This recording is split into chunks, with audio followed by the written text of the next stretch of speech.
Hello my student, आप सभी को अपने चैनल एग्जाम फ्री में स्वागत है। आप लोग कैसे हैं?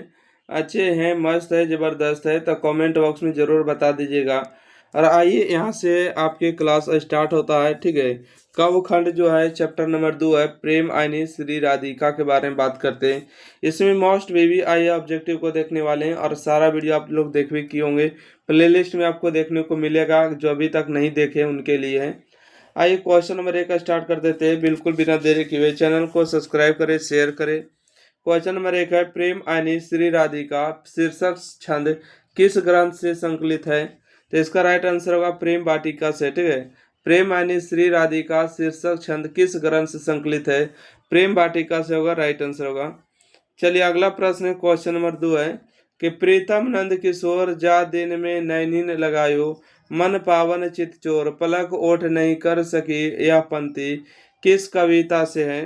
तो प्रेम आइनी श्री राधिका से होगा। ठीक है, प्रेम आइनी श्री राधिका राइट आंसर होगा। अगला प्रश्न है कि प्रेम वाटिका किसकी रचना है? ठीक है, प्रेम वाटिका जो है रसखान की रचना होगा, बी नंबर राइट आंसर होगा। रसखान ने प्रेम वाटिका की रचना कब की थी? तो रसखान ने प्रेम वाटिका की रचना 1610 ईस्वी में किया, राइट आंसर होगा। चलिए क्वेश्चन नंबर देखिएगा, 5 नंबर है कि रसखान के सवैये हैं। तो सवैये क्या है? सहस है और सहज है और प्रामाण्य प्रमा है, उपरोक्त में से सभी राइट आंसर होगा। रसखान किस पर सैकड़ों इंद्रलोक को निछावर करने की बात करते हैं? तो इसका राइट आंसर होगा डी नंबर, करील के कुंजन पर। ठीक है, करील के गुंजों पर जो बांसुरी बजाते हैं कृष्ण भगवान, उसी पर। ठीक है,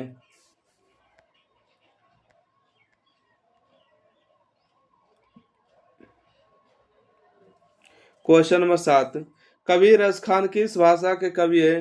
तो कवि रसखान जो है ब्रज भाषा के कवि हो जाएंगे।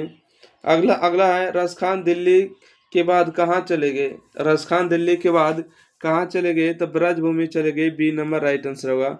रसखान किस काल के कवि है? तो रसखान जो होगा रीति काल के कवि है, बी ए नंबर राइट आंसर। ठीक है, रसखान किस काल के कवि है? तो रीति काल के कवि हो जाएंगे। अगला प्रश्न है, रसखान की भक्ति कैसी थी? रसखान की भक्ति सगुन भक्ति धारा की है। रसखान ने प्रेम आईनी किसे कहा है? तो रसखान ने प्रेम आईनी जो है प्रेम का खजाना कृष्ण को, सॉरी राधा को कहा। ठीक है, प्रेम आईनी राधा को कहा। अगला प्रश्न है कि रसखान के चितचोर कौन है, अथवा रसखान ने चोर किसे कहा है? तो चोर जो है कृष्ण भगवान को कहा है, क्योंकि कृष्ण भगवान भक्तों के हृदय में आकर उनके दिल को चुराते हैं। अगला, रसखान ब्रज के वन भागों पर क्या न्यौछावर करने को तैयार है? तो सैकड़ों इंद्रलोक जो न्यौछावर करने के लिए तैयार है, option number D right answer होगा।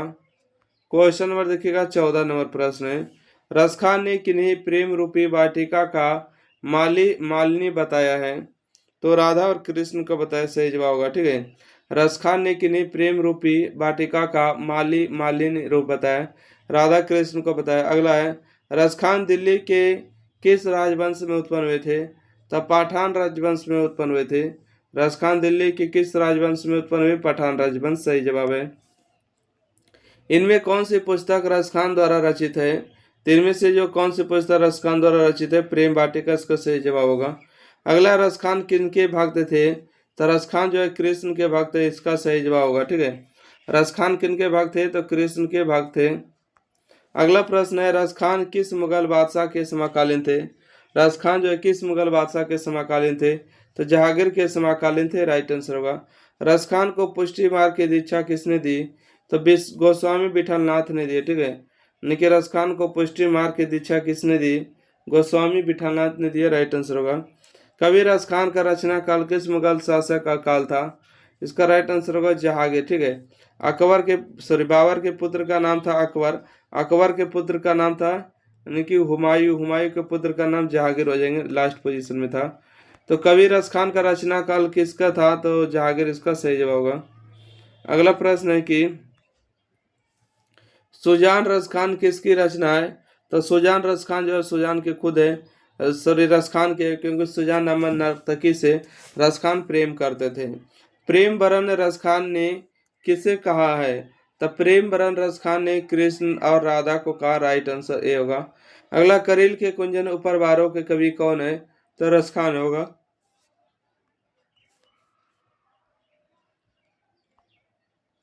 चलिए अगला प्रश्न देखिएगा, क्वेश्चन नंबर 24 नंबर है। कहते हैं कोटि को हो यानी कि काल धौत के धाम का अर्थ है, इसका आंसर होगा सैकड़ों। ठीक है, यानी कोटि को काल धौत के धाम का अर्थ है सैकड़ों होगा। किनकी रचनाओं से मुग्ध होकर भारतेंदु हरिश्चंद्र ने कहा था, किन मुसलमान पर कोटिन हिंदू बारी।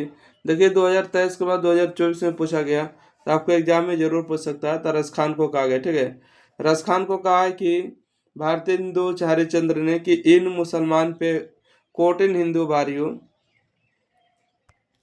अगला है कि सवैया एवं छंद के सिद्ध कवि कौन है, तो रस खान जी है। ठीक है, सवैया एवं छंद के सिद्ध कवि रस खान होगा। किस रस खान कवि रस खान किस छंद में सिद्ध हस्त थे, तो सवैया में इसका राइट आंसर होगा। कवि रस खान किस छंद में सिद्ध हस्त थे, सवैया में होगा। किस ग्रंथ से पता चलता है कि गोस्वामी विठलनाथ ने रस खान को पुष्टि मार्ग में दीक्षित किया था, है ना। इसका राइट आंसर बताएगा क्वेश्चन नंबर 28 और आखिरी क्वेश्चन। 252 वैष्णवन की वार्ता में। ठीक है, 252 वैष्णवन की वार्ता में होगा। किस ग्रंथ से पता चलता है कि गोस्वामी विठलनाथ ने रस खान को पुष्टि मार्ग में दीक्षित किया था, इसका सही जवाब बी नंबर होगा।